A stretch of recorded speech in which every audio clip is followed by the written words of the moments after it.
Sejam todos bem-vindos.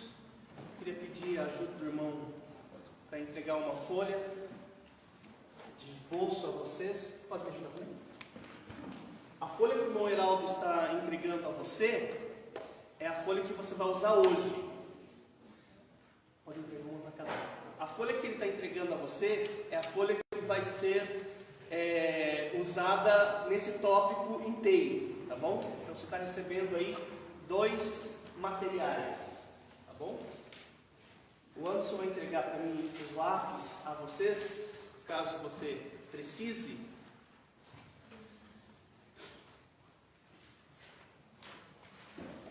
Eu preparei 20 cópias, tá bom? Espero que ela seja suficiente para todos vocês.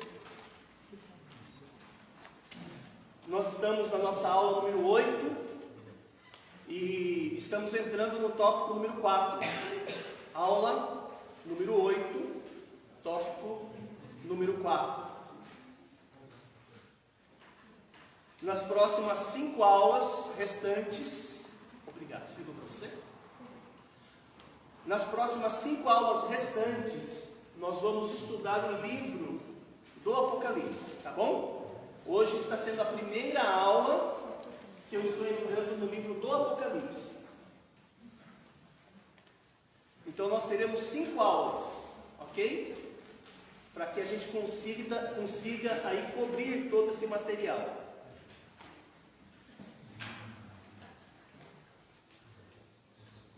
Eu gostaria de convidá-los para que você abra a Bíblia no livro do Apocalipse, capítulo de número 1.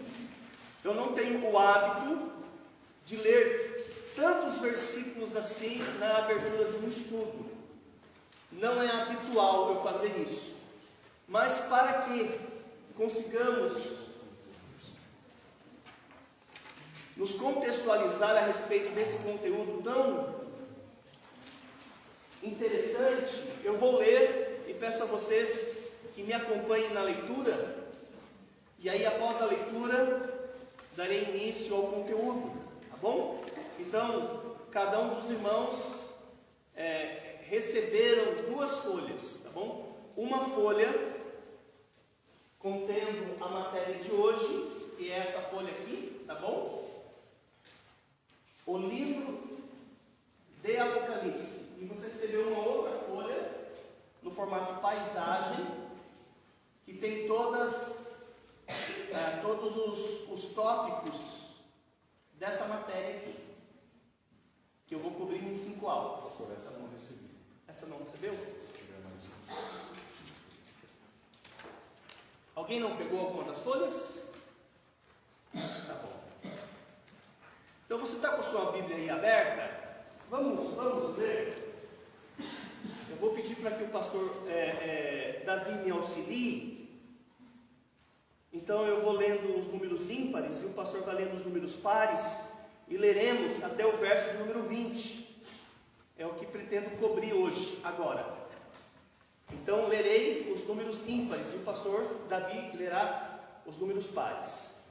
Revelação de Jesus Cristo, a qual Deus lhe deu para mostrar a seus servos as coisas que brevemente devem acontecer, e pelo seu anjo as enviou e as notificou a João, seu servo, o qual atestou a palavra de Deus e o testemunho de Jesus Cristo quanto a tudo o que viu.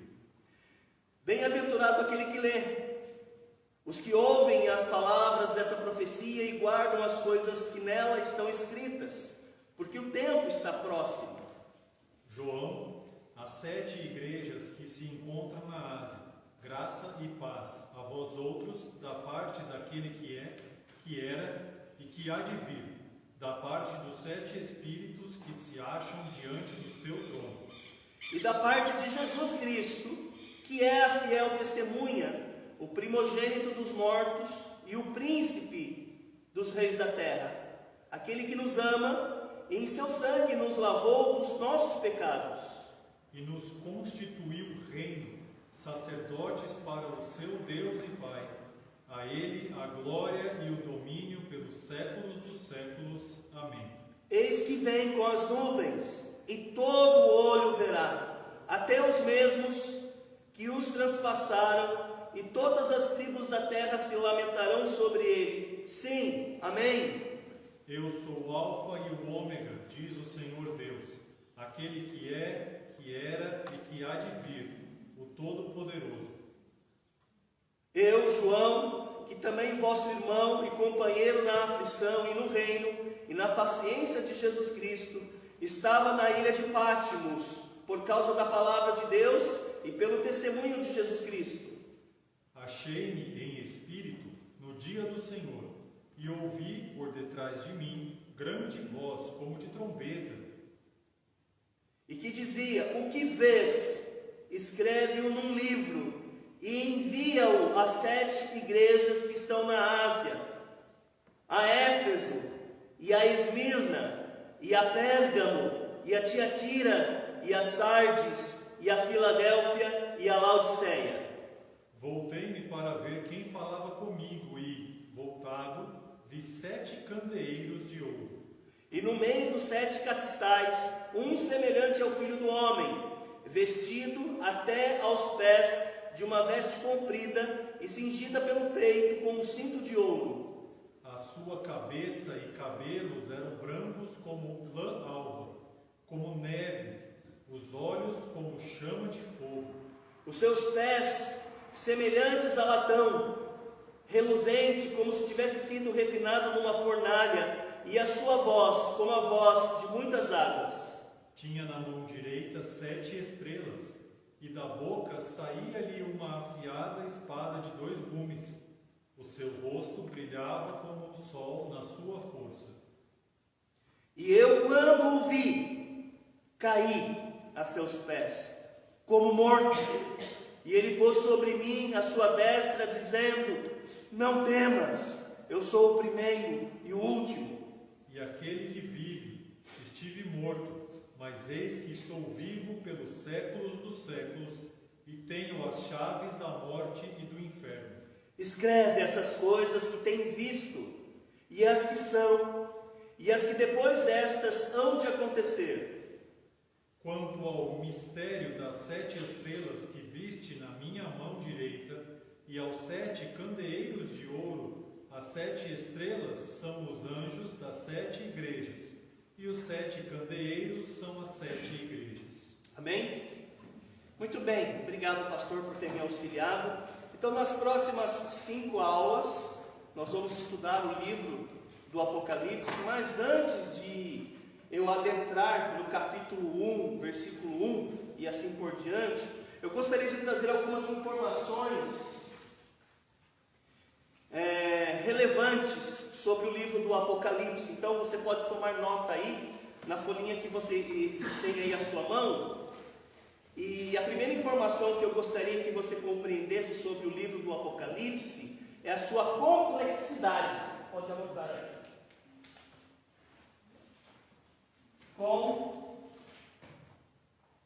Complexidade. A sua complexidade.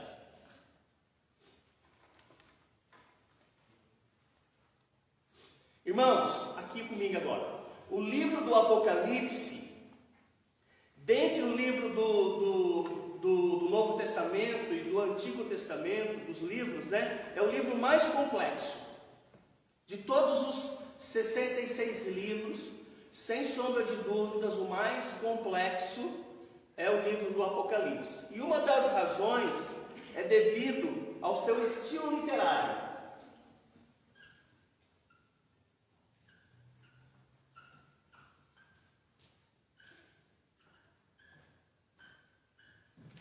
O seu estilo literário. O livro do Apocalipse, ele é o único livro que ele detém, aqui ó, 3 estilos literários em uma única obra. Isso não é comum. Normalmente em uma obra, você só tem um estilo literário. O livro do Apocalipse, ele foge essa regra. Ele tem 3 estilos literários. Por exemplo, você sabia que a Bíblia, ela foi organizada por estilo literário? A Bíblia, ela não é organizada cronologicamente. Bíblia ela não está posta de forma dativa. A Bíblia também ela não foi organizada por temas. A Bíblia não foi organizada cronologicamente nem por temas. A Bíblia ela foi organizada por estilo literário. Só para vocês terem uma ideia. Por exemplo, no Antigo Testamento, são 5 os estilos literários que o Antigo Testamento é organizado. Alguém sabe qual é o primeiro estilo literário do Antigo Testamento? É chamado Pentateuco, ou leis, que cobre os 5 primeiros livros. Ele está numa categoria, esses 5 livros. Ele é lei, é chamado lei, é o estilo literário dele. Qual é o segundo estilo literário que é organizado nos livros do Antigo Testamento? História. E depois, poesias.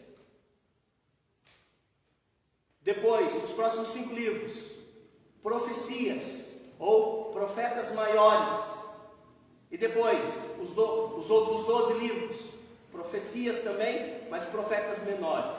Então você percebe que a Bíblia do Antigo Testamento, assim como a Bíblia do Novo Testamento, ela não está organizada cronologicamente, ela está organizada por estilo literário. Então os primeiros 5 livros você tem o Pentateuco, aí os próximos 5 livros, história, os próximos 5 livros você tem poesia, os próximos 5 livros você tem profecias, e os próximos 12 livros você tem histórias que são mais. São 12 livros de profetas menores. São mais. São 12. No Novo Testamento, você vê o Novo Testamento sendo organizado em 4 estilos literários. Primeiro estilo, como é chamado? Evangelho. Evangelho. O próximo livro, qual categoria? História. Os próximos livros, epistolar. E o último livro, profecia. Profecia. Então a Bíblia ela é organizada por estilo literário. Só que o livro do Apocalipse, ele é o único livro da Bíblia que ele detém 3 estilos literários. Quais são eles? O livro do Apocalipse ele é considerado epistolar. Por que, pastor Mário? Porque ele tem o formato de uma carta, assim como as outras epístolas. Tem remetente, tem destinatário, tem prólogo, tem saudação, tem conteúdo. O livro do Apocalipse ele também é considerado apocalíptico. Apocalíptico. Que estilo literário seria esse? Seria um estilo literário cuja linguagem contém muito simbolismo. Muito simbolismo. Então ele é um livro apocalíptico. Ele é cheio de simbolismo. E o terceiro estilo literário que o Apocalipse também se enquadra, ele é um livro profético. Profético. E por quê? Porque a mensagem ela é futurista. Então, devido a esses fatores, isso dificulta a leitura e a compreensão do livro do Apocalipse. Porque ele é epistolar, ele é apocalíptico, ele é um livro futurista. Então, aqueles que se debruçam para estudar esse livro, aqui ó, eles têm que se resguardar de uma hermenêutica saudável. Porque senão ele vai fazer uma aplicação exagerada e vai falar bobagem a respeito desse livro. Por isso que ele é tão complexo. Inclusive, quando na história foi formado o cânon, ou seja, os livros que fizeram parte da Bíblia Sagrada, haviam regras para que os livros fossem incluídos. Um dos últimos livros a ser aceito no cânon do Novo Testamento, sabe qual foi? O livro do Apocalipse. Inclusive, teve alguns pais da igreja, no segundo e terceiro século, que eles não tinham o Apocalipse como livro fazendo parte do cânon, justamente por causa da complexidade dele. Um dos últimos livros a serem aceitos foi o Apocalipse. E quando você procura na história da igreja, até eu estava conversando com um pastor, logo ele vai propor à igreja um módulo, né, que vai falar sobre a história da igreja. E vocês vão ver essas coisas. Vocês verão que a razão pelo qual o Apocalipse teve tanta dificuldade de ser aceita no cânon, por causa do estilo literário tríplice. Isso dificultava a compreensão dos leitores. Será que Deus está falando isso mesmo? Né? Porque não havia outras referências nos outros 65 livros que já tinham sido aceitos. Ok? Por essa razão que quando nós estudamos a Bíblia Sagrada, nós precisamos da hermenêutica certa, mas mais do que isso, a gente precisa da direção de Deus. E é o que nós vamos fazer agora. Nós vamos pedir a Deus que nos abençoe, né? Que Ele nos ajude a compreender, tá bom? Então vamos orar, curva a sua cabeça nesse momento, e vamos pedir a Deus que nos ajude. Senhor Deus, nós estamos reunidos nesta casa de oração, nesse local onde nós estudamos a Tua Palavra, onde o Senhor tem levantado homens santos, separados para esse ministério, e tem se esmerado com afinco, tem se debruçado na dependência do Senhor para extrair verdades que possam ajudar na edificação da igreja, na capacitação dos santos. E agora, ó Deus, nós estamos reunidos com o intuito de estudar um pouquinho esse livro e começar a entender o que o Senhor reservou para os seus servos, como foi dito no versículo de número 1. O Senhor tem uma mensagem para seus servos, e esta igreja faz parte desse grupo de servos. Então pedimos isso, em nome de Jesus. Amém. Eu quero me deter inicialmente no versículo 1 de Apocalipse 1. O primeiro versículo contém muitas informações. Está aí na folha de vocês, impresso.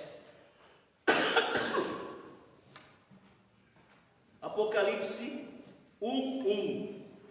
Revelação de Jesus Cristo, ao qual Deus lhe deu para mostrar a seus servos as coisas que brevemente devem acontecer, e pelo seu anjo as enviou e as notificou a João, seu servo. Eu quero começar com a primeira frase contida aí no primeiro versículo.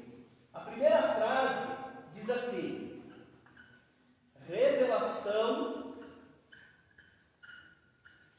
de Jesus Cristo. Primeira frase. Revelação de Jesus Cristo. Essa palavra revelação, no grego, sabe qual é? Apocalipse. Por isso que o livro chama Apocalipse. Essa palavra aqui, no grego, é Apocalipse. E o que significa Apocalipse? A palavra Apocalipse tem 3 sentidos. Primeiro sentido, descortinar. Descortinar. Alguém aqui já foi num teatro, assistir uma peça teatral? Antes de começar o teatro, as cortinas estão fechadas, ok? Quando começa o espetáculo, os ajudantes vêm, eles descortinam o anfiteatro, para que as pessoas possam contemplar aquilo. A palavra Apocalipse é esse ato de abrir as cortinas. Esse é o sentido da palavra Apocalipse.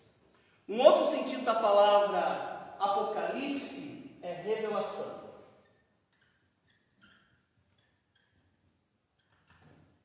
E também tem um terceiro sentido da palavra Apocalipse, que é desvendar. Desvendar.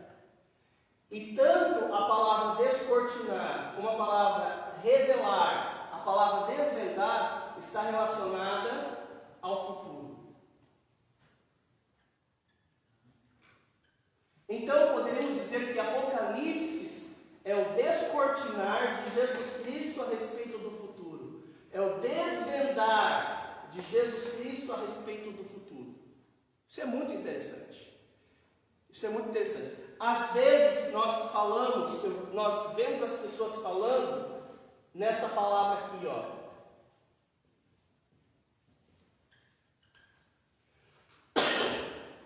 Muitas pessoas ficam procurando os mistérios contidos na palavra de Deus.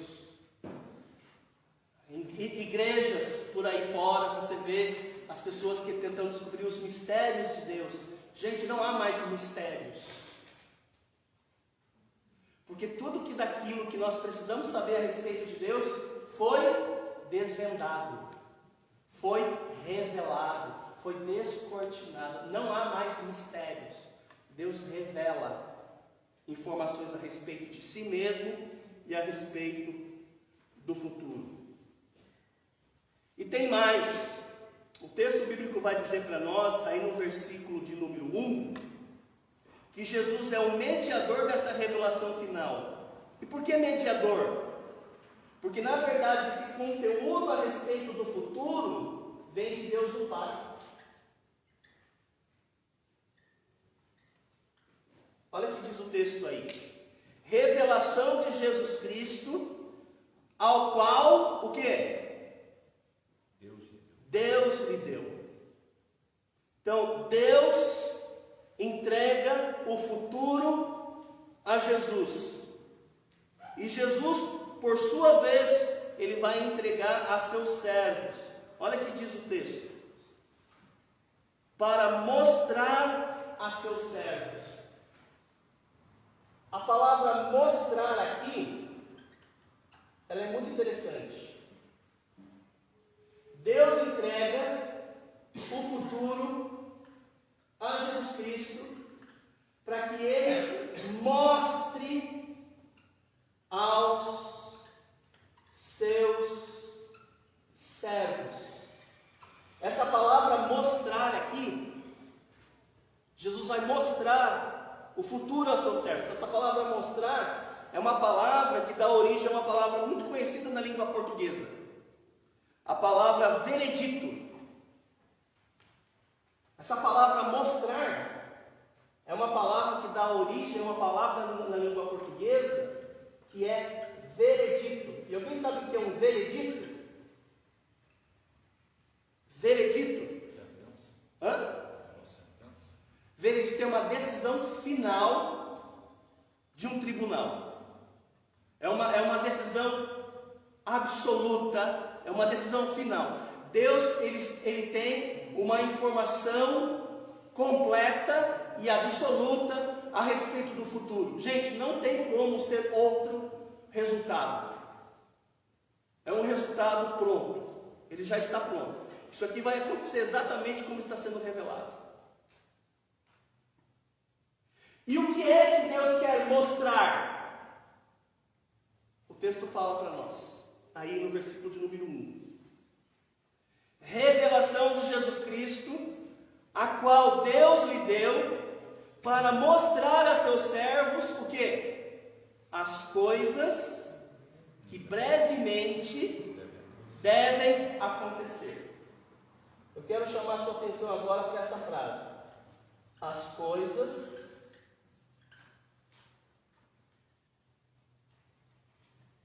que em breve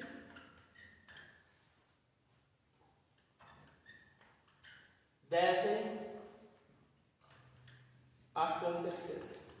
Por muito tempo, a igreja cristã, ela ficou presa e dependente nessa frase, na expressão breve.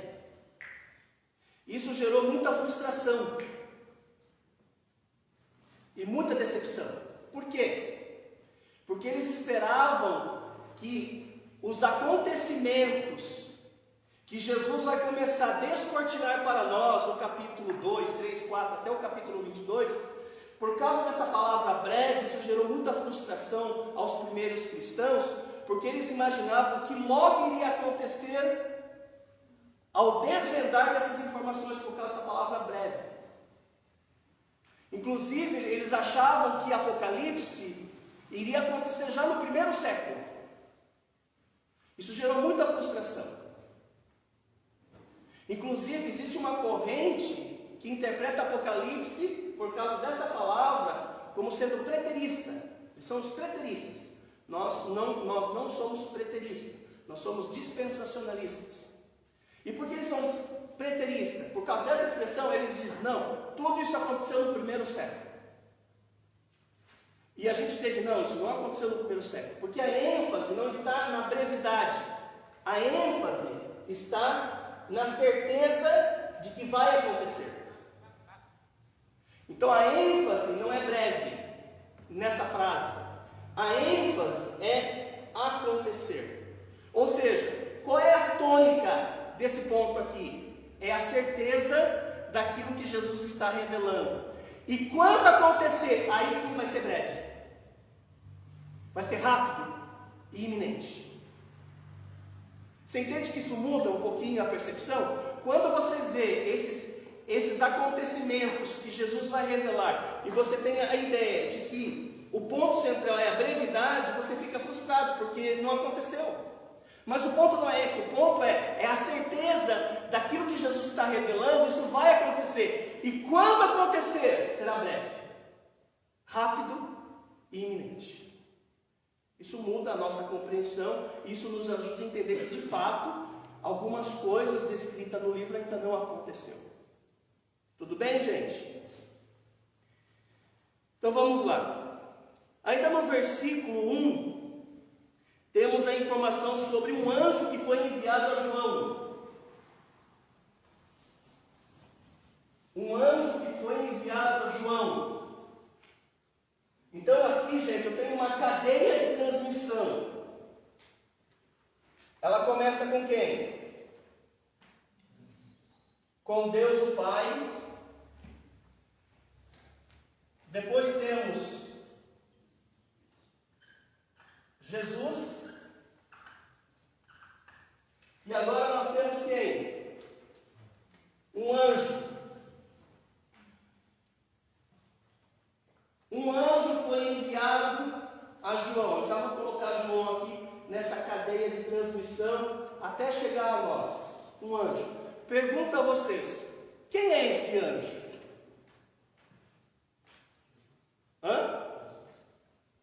Quem é esse anjo?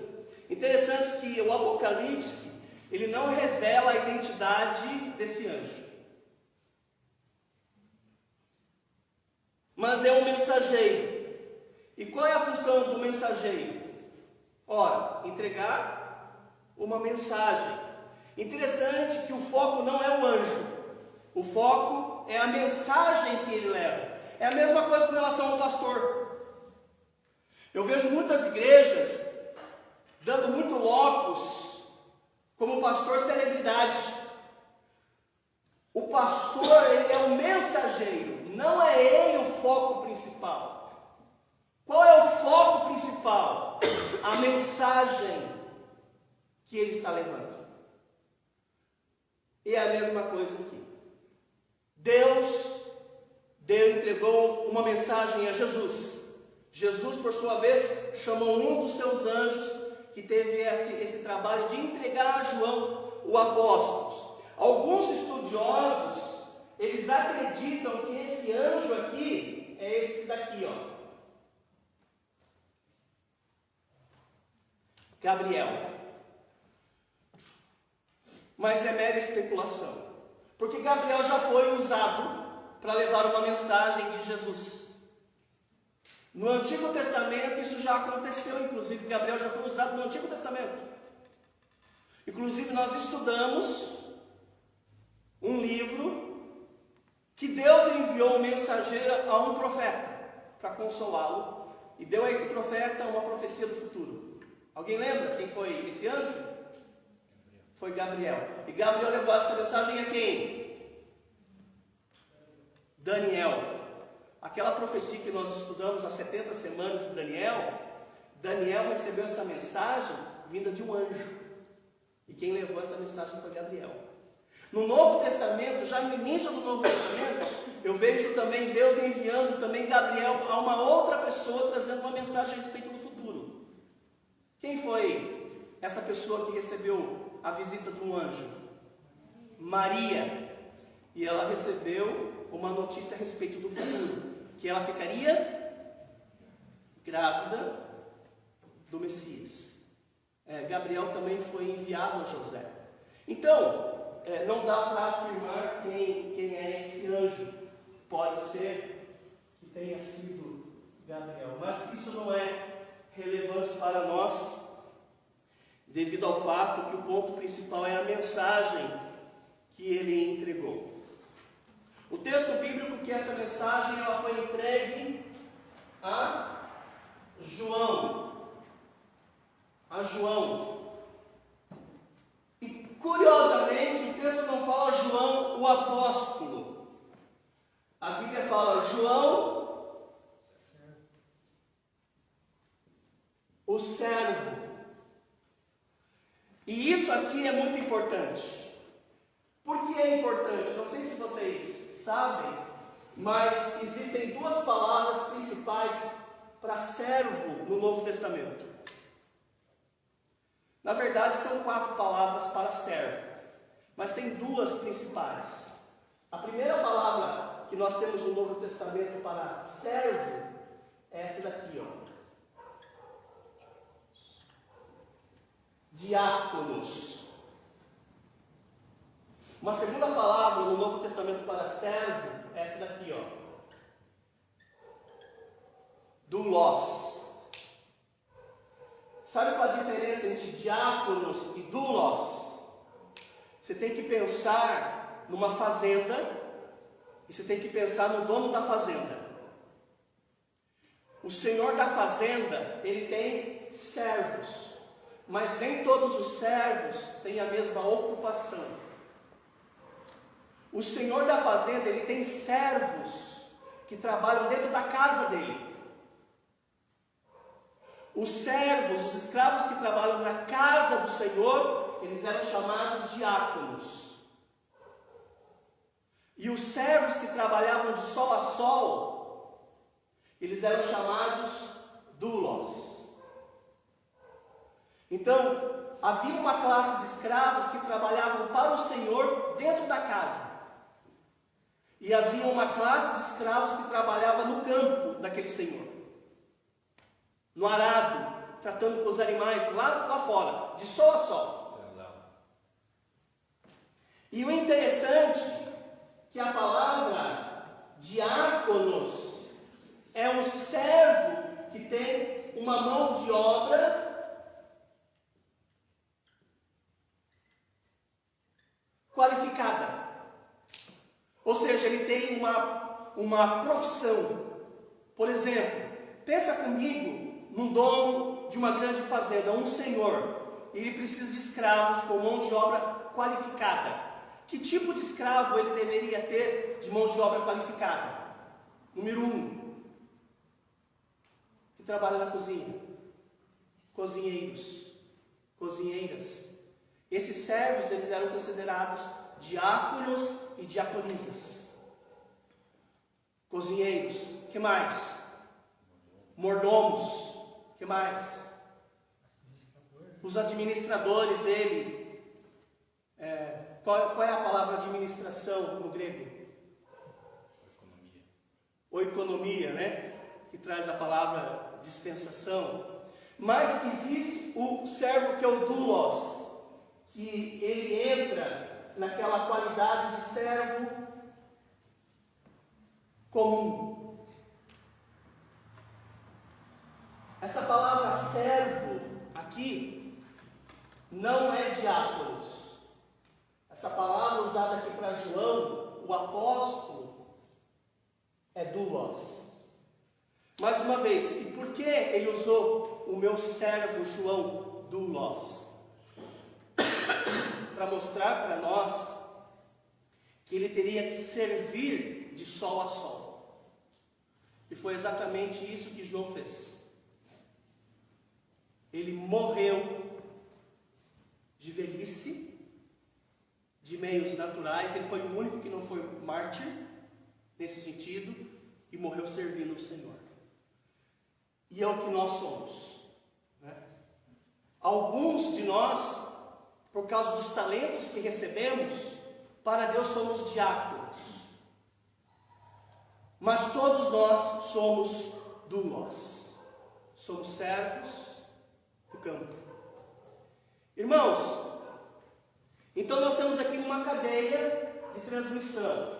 Deus, Jesus, o anjo, João e por fim, a igreja. O Apocalipse não é uma mensagem de Jesus para os ímpios. O Apocalipse é uma mensagem de Jesus para a igreja. Por isso que no versículo 3, nós temos uma bem-aventurança. Bem-aventurados aqueles que leem. E sabe qual é o sentido dessa palavra? Ler ali? É ler em público. Por isso que eu fiz questão que eu e o pastor Davi lêssemos esses versículos.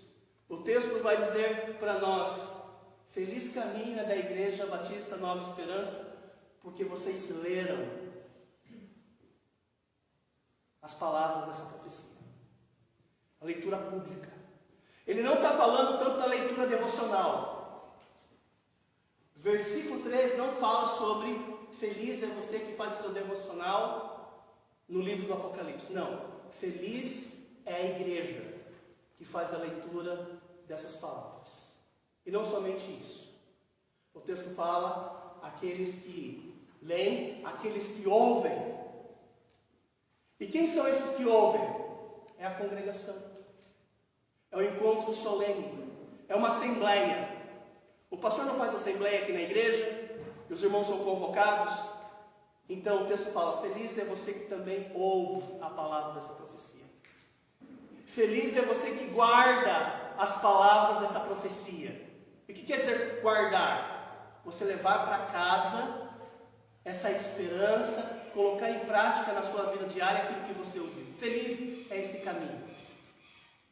E para vocês terem uma ideia, essa palavra bem-aventurados, só no Apocalipse, sabe quantas vezes ela aparece? Só no Apocalipse? Macários. Macários. Bem-aventurados. Essa palavra ela aparece 7 vezes só no livro do Apocalipse. Só no livro do Apocalipse aparece 7 vezes. A primeira vez que aparece a palavra Macários é no versículo 3. Bem-aventurado. Que significa, sabe o quê? Favorecido por Deus. Abençoado. Ou feliz. São declarações de felicidade espiritual. Nós temos felicidades físicas, nós temos felicidades emocionais, mas nós temos também felicidade espiritual. O texto fala: feliz é você que lê, que ouve e que guarda as palavras dessa profecia. Mas antes de eu dar sequência, eu gostaria de abrir aí a você um resumo daquilo que vamos estudar.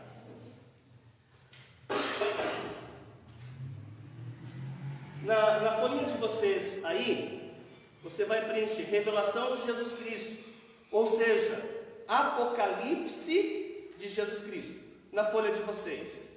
Aqui ó, tá vendo aqui ó? Primeira frase do versículo, revelação de Jesus Cristo, ou seja, tem a palavra A aí na frente, só completar. Apocalipse de Jesus Cristo. É a mesma coisa. Pode preencher. Logo abaixo, vamos preencher, depois eu dou sequência no resumo que eu quero apresentar a vocês. Mostrar é um termo que deu origem à palavra veredito. Logo abaixo, as coisas que em breve devem acontecer, que é a ênfase aqui. Não é a brevidade, mas é a certeza dos fatos. Aí você tem a cadeia de transmissão. Algumas folhas saiu errado aí a frase, a palavra cadeia. Está escrito o quê? Cadeia. Cadeira. Não existe cadeira de transmissão. Nem sei o que é isso. Foi Satanás mesmo, então. É cadeia de transmissão. Começa com Deus, Jesus, o A.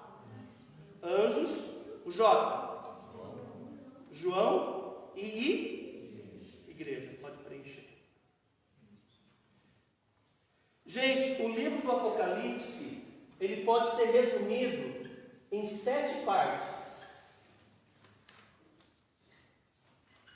E são essas partes que nós vamos usar, tá bom? Primeira parte, coloca aí, introdução.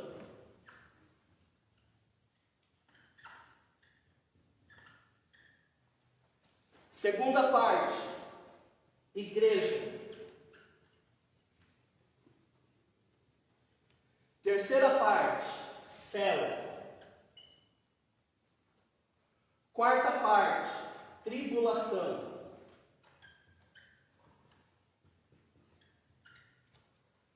Quinta parte, revelação.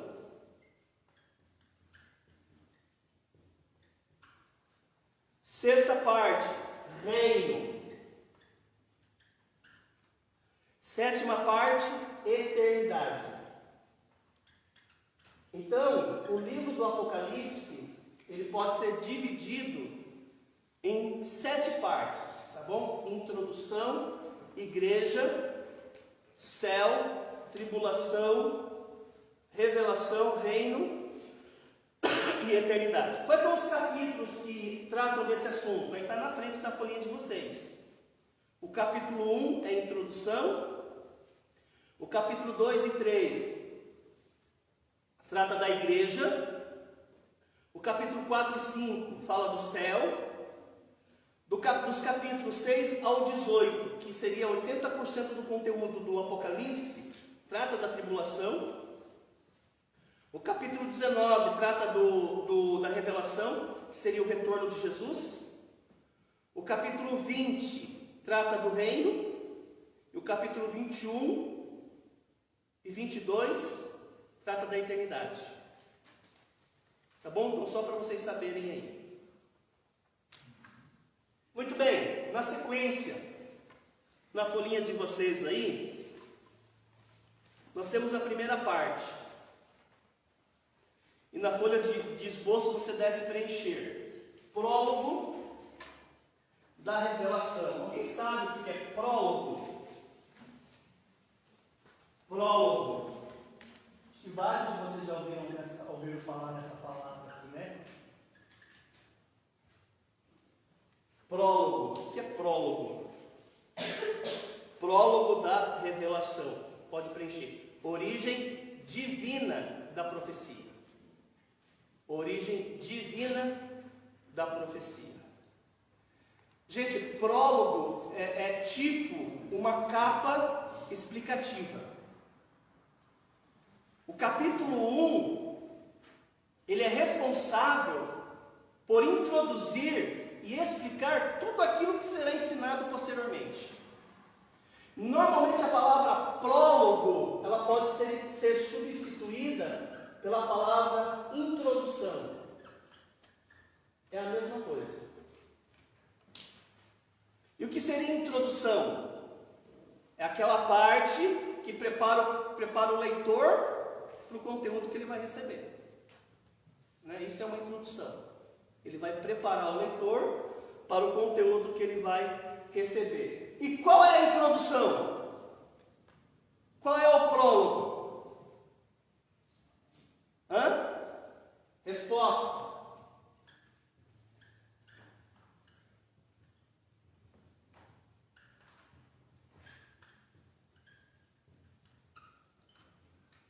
objetivo do capítulo 1 é demonstrar que a mensagem que nós vamos receber, ela é divina. Isso faz toda a diferença. Porque o que nós vamos receber aqui não são especulações a respeito do futuro. Não é um achismo a respeito do futuro. É Deus repartindo conosco fatos concretos a respeito do futuro. Esse é o prólogo. A origem da mensagem, ela é divina. Ou seja, ela vem dos altos céus. Desse modo, irmãos, nós temos aqui essa ênfase, que a mensagem ela não é humana, ela vem da mente de Deus. A mensagem vem do coração de Deus. Por isso que nós temos aqui, como foi dito, essa bem-aventurança. Né? Você quer anotar as outras referências de bem-aventuranças que aparecem aí no Apocalipse? Anota aí. 14, 13 é a segunda bem-aventurança. 16, 15, 19, 9, 26, 22, 7, 22, 14. Se vocês estivessem no seminário comigo, eu ia pedir como tarefa. Eu quero que vocês tragam para mim um estudo de 10 páginas sobre as bem-aventuranças. Eu quero capa contra capa, eu quero índice. Em cada página eu quero você discorrendo sobre cada uma das bem-aventuranças. Isso iria agregar a você muito conhecimento. São 7 as bem-aventuranças. A primeira está em Apocalipse 1, 3. Segunda, terceira, quarta, quinta, sexta, sétima bem-aventurança. Gente, no versículo 3 é dito: bem-aventurado aquele que lê, aquele que ouve as palavras dessa profecia e as guarda, porque o tempo está próximo. Presta atenção aqui, gente. O tempo está próximo. Aí você pega em parceria com o versículo 1, que fala sobre breve, e aqui fala que o tempo está próximo, e você pensa, amanhã vai acontecer porque o tempo está próximo. Nós temos que entender algumas coisas para a gente não incorrer o risco de errar nas nossas conclusões. Você sabe que existem 2 palavras no grego para tempo. O pastor já está babuceando ali. A primeira palavra para tempo é essa daqui, ó. Cronos. Que vem para a língua portuguesa modificado como cronômetro. O cronos é o tempo corrido. É o tempo do relógio. É o tempo das horas. É o tempo dos dias, é o tempo dos anos, é o cronos. Mas existe uma outra palavra na língua grega para tempo, que é essa daqui, ó. Kairos. Que não tem a ver com tempo marcado. Tem a ver com o tempo certo. O momento certo. O dia certo. Não tem a ver com os dias, tem a ver com o momento certo. Então, quando ele fala que o tempo está próximo, ele não está falando do tempo de dias. Ele está falando que o dia que vai acontecer isso está perto. Mas não é um tempo que você consegue marcar, porque é um tempo divino. Kairos é o relógio de Deus. Cronos é o relógio humano. E o Apocalipse e as suas revelações está no tempo de Deus, não está no nosso tempo. Por isso que todas as vezes que alguém tentou marcar a volta de Cristo, eles erraram. Porque não é possível. Porque é o tempo de Deus. Se você procurar no grego, está escrito lá Kairos. bem. Na sequência, na folha de esboço de vocês, temos uma saudação. Saudação às igrejas, pode preencher. Eu não vou entrar hoje nas igrejas, que o tempo não vai permitir. Inclusive, meu tempo já está acabando. Porque o meu tempo é o Cronos. Eu queria que fosse o Kairos, né? Mas o Kairos pertence ao Senhor. Gente, eu quero abordar com vocês, a partir do versículo de número 5, algumas credenciais que são apresentadas aí a respeito de Jesus. E vocês verão comigo 8 credenciais. Pastor Mário, por que o capítulo 1 se dedica tanto agora nessas credenciais? Resposta: origem divina da revelação. É necessário fazer isso. Porque o capítulo 1 está demonstrando de maneira inequívoca que quem vai falar as coisas que serão ditas não foi o anjo nem João, foi o próprio Jesus. Por isso que o texto apresenta Jesus, né? Então, no versículo 5, ele vai chamar Jesus como a testemunha fiel. Pode preencher. Testemunha fiel. Por que que Jesus é chamado aqui testemunha fiel?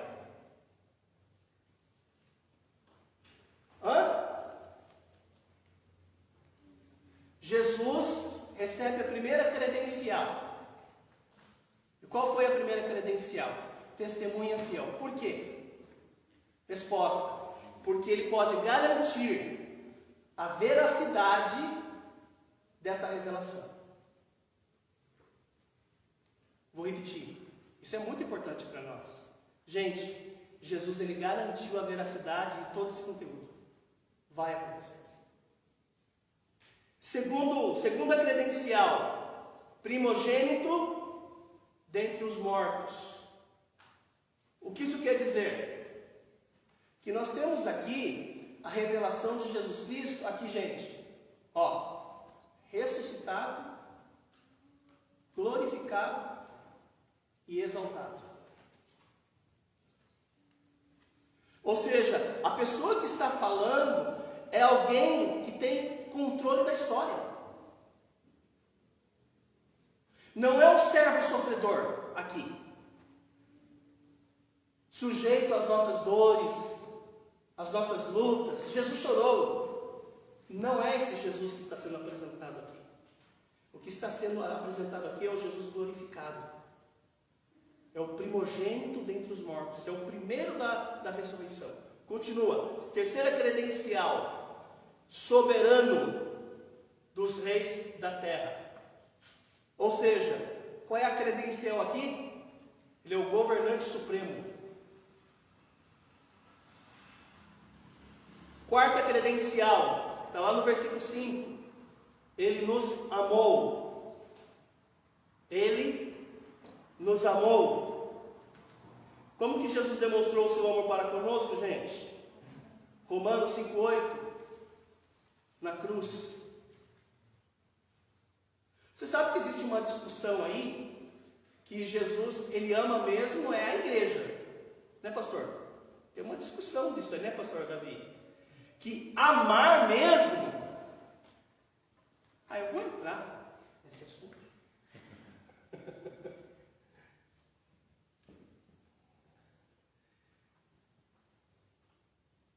Que Jesus ama mesmo é a igreja.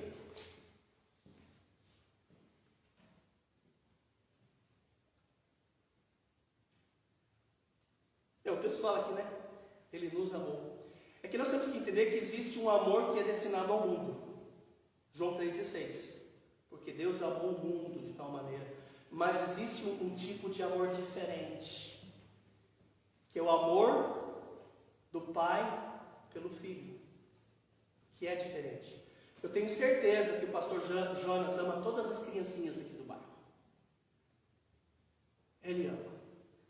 E eu acho que se ele vê uma criança precisando, ele vai ajudar. Mas o amor que ele tem destinado às duas filhas é de uma qualidade diferente. Elas têm benefícios que nenhuma outra criança terá. E elas podem vir aqui no portão e bater: Pastor Jonas, o senhor não deu um presente para Lia? Dá para mim também? Ele falou: olha, eu não vou dar esse presente para você. Mas por quê? Porque elas são minhas filhas. Então existe um amor à igreja, é o que Deus está falando. Ele nos ama. Ok? Vamos lá. Quinta credencial. Ele nos lavou de nossos pecados. Ou seja, ele conferiu o perdão.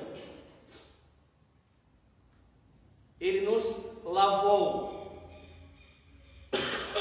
Sexta credencial. Ele nos constituiu reino e sacerdotes. Versículo 6. O que quer dizer que ele nos constituiu reino e sacerdotes?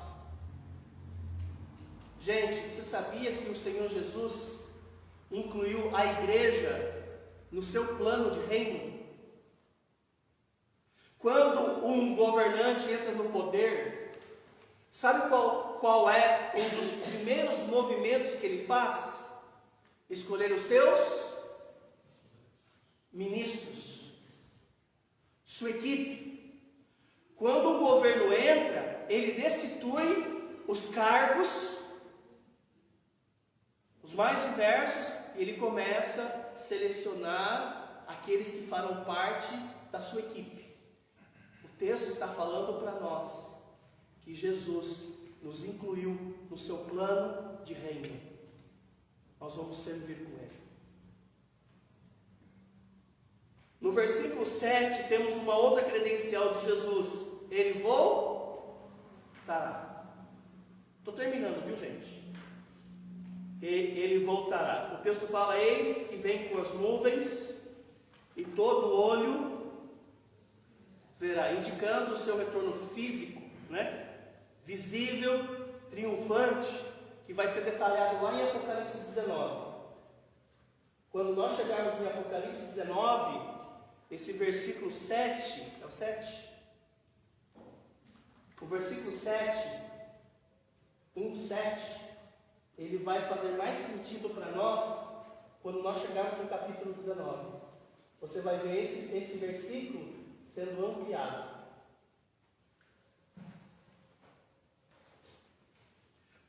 E para nós terminarmos aí com as credenciais, o oitava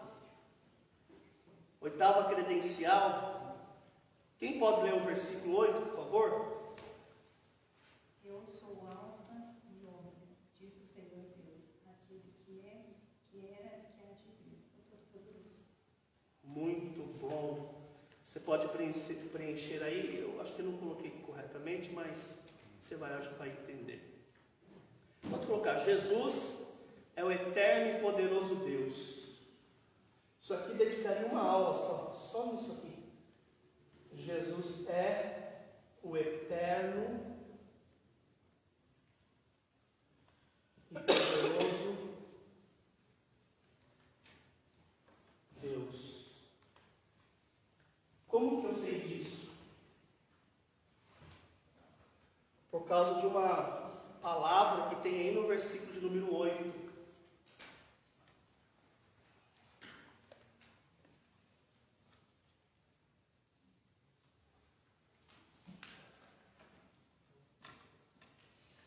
Tem uma palavra aí no versículo 8, é a primeira vez que Jesus declara isso aí. Aqui nesse texto, ele já declarou isso em outros livros da Bíblia. Alguém sabe o que quer dizer isso daqui, ó? YHWH? Isso aqui, gente, é o nome pessoal de Deus.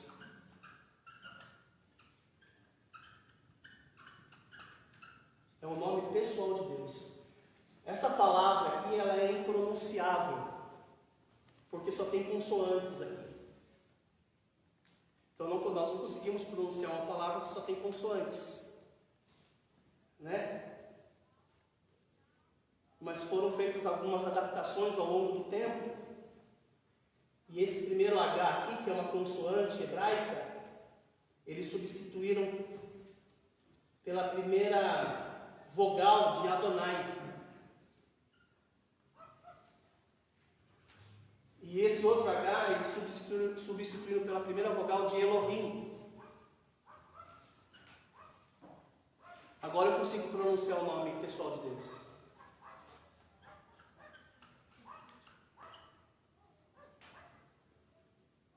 Como o Y, para nós é vogal, mas em hebraico é consoante, equivale ao J.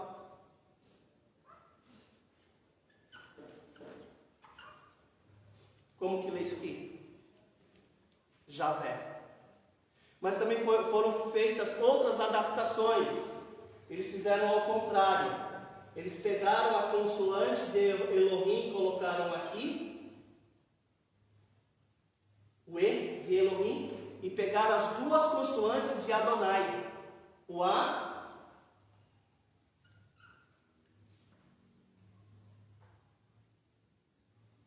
E o O juntou ele.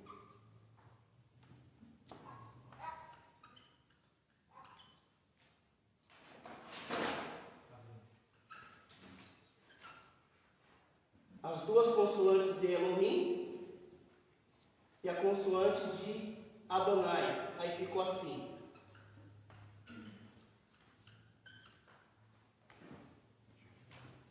Como que você lê isso? Jeová. Né? Se eu perguntasse a vocês, como foi perguntado para mim no meu concílio, Jesus é Jeová? Resposta: sim. Jesus é Javé? Resposta: sim. Como que você sabe? Porque Apocalipse 1:8 diz: eu sou, que é a forma como Deus se apresentou a Moisés lá no livro do Gênesis. Como o Senhor se chama para que eu diga quando eu for a Faraó? Você vai dizer que eu sou o que sou. Muito bem, gente. Eu quero terminar, porque o meu horário de fato está terminando. Tenho apenas 6 minutinhos aqui. O texto bíblico vai dizer para nós, na folha de esboço você pode preencher: visão de Cristo glorificado, Cristo no meio dos candeeiros com autoridade sobre a história. Eu quero terminar. Eu fui muito, otimista. Eu falei com o pastor Davi aí comigo até o versículo 20. Eu sou muito bobo. Eu não vou conseguir até o versículo 20. Vou ter que parar no versículo 9. Aí semana que vem vocês me toleram mais uma vez. Me desculpem. Eu queria ir até o versículo 20, mas o João não me deixa avançar. Não é você, o João está aqui. Apocalipse 1:9. Vamos ler? Quem pode ler Apocalipse 1:9? Eu, João, que também sou vosso irmão e companheiro na fé e no reino e paciência de Jesus Cristo, estava na ilha chamada Patmos por causa da palavra de Deus e pelo testemunho de Jesus Cristo. Ok, eu quero terminar falando um pouquinho de João. Eu vou desenhar aqui um pouquinho sobre a região de lá. Eu tenho aqui um mar chamado Mar Mediterrâneo. Aí o que acontece?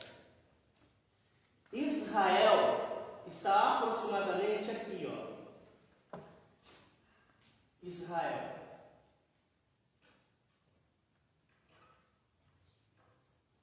Aqui, ó, mais ou menos tem um rio. Esse rio, ele se chama Nilo. vindo para cá, eu tenho o Egito. Quando você começa a subir Israel, aqui em cima, você tem a Síria. Se você sobe um pouquinho mais acima, você tem Ásia Menor. São regiões. O que acontece? Aqui na Ásia Menor, nós temos algumas cidades na Ásia Menor. Na época, havia algumas cidades. Algumas delas não existem mais.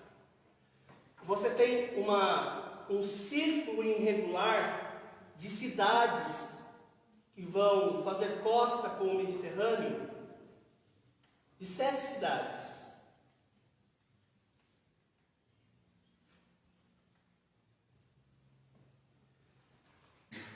Essas cidades se chamavam Éfeso, Esmirna, Pérgamo, Tiatira, Sardes, Filadélfia e Laodiceia. Essa primeira cidade costeira é Éfeso.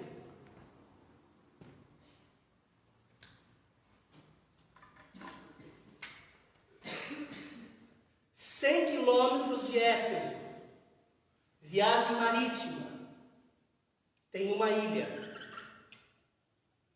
Essa ilha ela se chamava Patmos. É nessa ilha que João estava preso. Tá bom? Estou mostrando isso só para você se localizar. Aqui é Israel, aqui é o Egito, Síria, aqui é a Ásia Menor, aqui é as cidades que compõem a Ásia Menor, e aqui você tem Éfeso. Muito bem. O texto bíblico vai dizer para nós que João ele era um prisioneiro. E ele foi banido para essa ilha. Essa ilha, Patmos, era uma ilha rochosa. E ela foi usada pelo Império Romano como um lugar de exílio para os prisioneiros políticos e para prisioneiros considerados perigosos pelo Império Romano. João ele era um prisioneiro político. Mas, pastor, João mexia com política? Não. É que João afirmava que Jesus era o Senhor. E naquela época, a política vigente dizia que apenas um era o Senhor. Quem era o Senhor naqueles dias? Para o Império Romano? Era César. Então, João dizia que Jesus era o Senhor. O Império Romano dizia que César era o Senhor. Então, para Roma, João estava querendo colocar um outro rei, um outro político no Império. Então, por isso ele era considerado um prisioneiro político. O texto bíblico vai dizer para nós, no versículo 9, o motivo pelo qual João foi mandado para essa ilha aqui de Patmos. Veja lá o texto.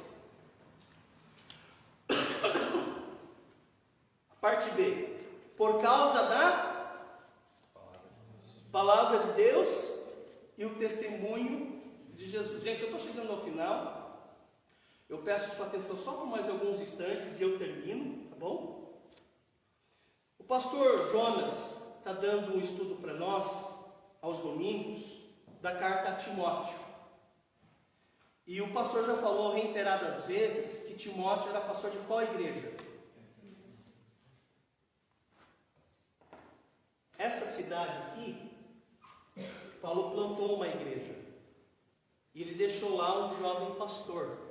E o pastor Jonas está trazendo um estudo dos desafios que Timóteo teria pastoreando esta igreja que estava aqui nessa cidade. A história da igreja vai dizer para nós que Timóteo permaneceu em Éfeso até ele ser morto.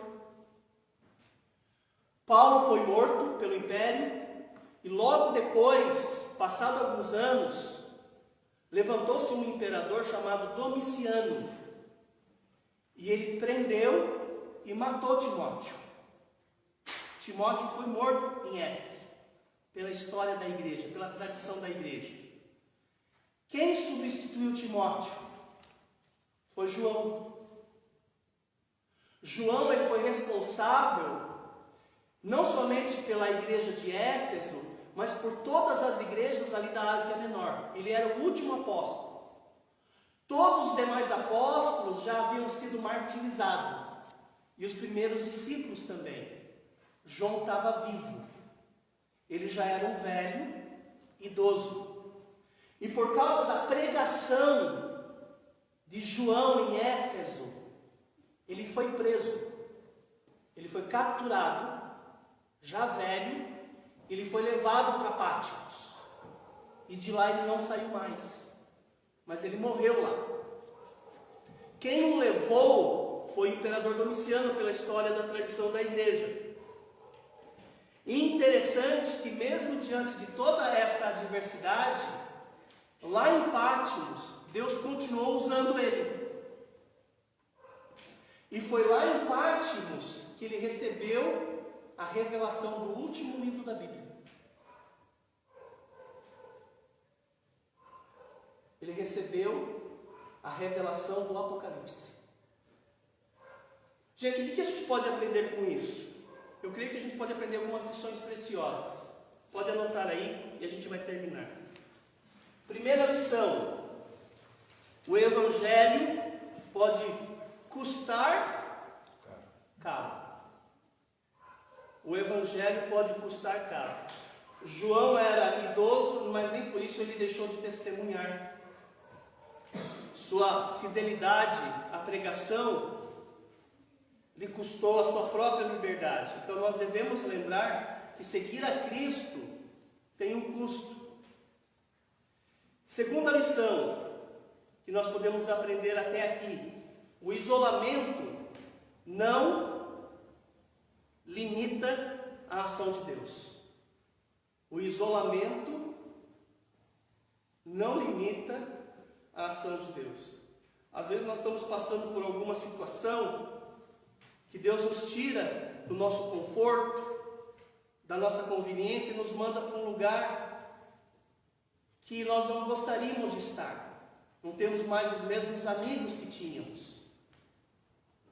E às vezes pode ser até uma doença que chega para a gente. Então eu acho isso muito interessante. E você percebe que as maiores revelações foram feitas numa prisão.